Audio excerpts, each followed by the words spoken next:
السلام علیکم ورحمۃ اللہ وبرکاتہ۔ کیسے ہیں آپ سب؟ امید کرتی ہوں آپ سب خیریت سے ہوں گے۔ آج ہم بات کریں گے رحم و شفقت۔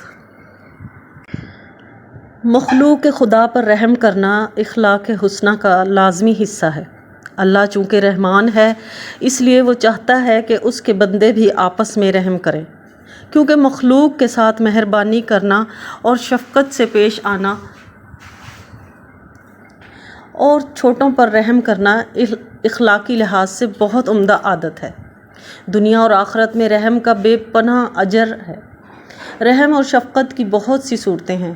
رحم کی پہلی صورت تو یہ ہے کہ عام انسانوں پر ترس کھانا، کسی غریب یا کمزور یا ضرورت مند پر شفقت کی نظر کرنا۔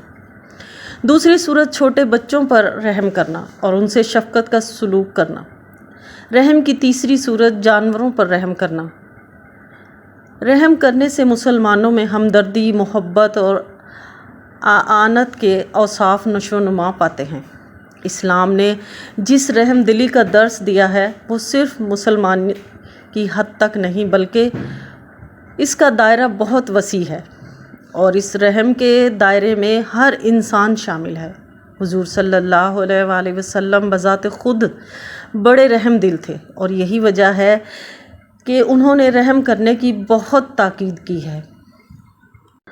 حضرت عبداللہ بن عمر رضی اللہ تعالیٰ عنہ سے روایت ہے کہ رسول اللہ صلی اللہ علیہ وآلہ وسلم نے فرمایا، رحم کرنے والوں پر رحمان بھی رحم فرماتا ہے، لہٰذا تم زمین والوں پر رحم کرو کہ آسمان والا تم پر رحم فرمائے گا۔ حضرت ابن عباس رضی اللہ تعالیٰ عنہ سے روایت ہے کہ رسول اللہ صلی اللہ علیہ وآلہ وسلم نے فرمایا، وہ ہم میں سے نہیں جو ہمارے چھوٹوں پر رحم نہ کرے اور ہمارے بڑوں کی عزت نہ کرے اور نیک باتوں کا حکم نہ دے اور بری باتوں سے نہ روکے۔ حضرت انس رضی اللہ تعالیٰ عنہ سے روایت ہے کہ رسول اللہ صلی اللہ علیہ وآلہ وسلم نے فرمایا، کوئی نوجوان کسی بوڑھے کی اس کی عمر کے باعث عزت کرے تو اللہ تعالیٰ اس کے لیے ایسا شخص مقرر فرما دیتا ہے جو بڑھاپے میں اس کی عزت کرے۔ حضرت ابن عباس رضی اللہ تعالیٰ عنہ سے روایت ہے کہ رسول اللہ صلی اللہ علیہ وآلہ وسلم نے فرمایا، جس کی بیٹی ہو اور وہ اسے زندہ درگور نہ کرے اور نہ اسے ذلیل کرے اور نہ اپنے بیٹے کو اس پر ترجیح دے تو اللہ تعالیٰ اسے جنت میں داخل فرمائے گا۔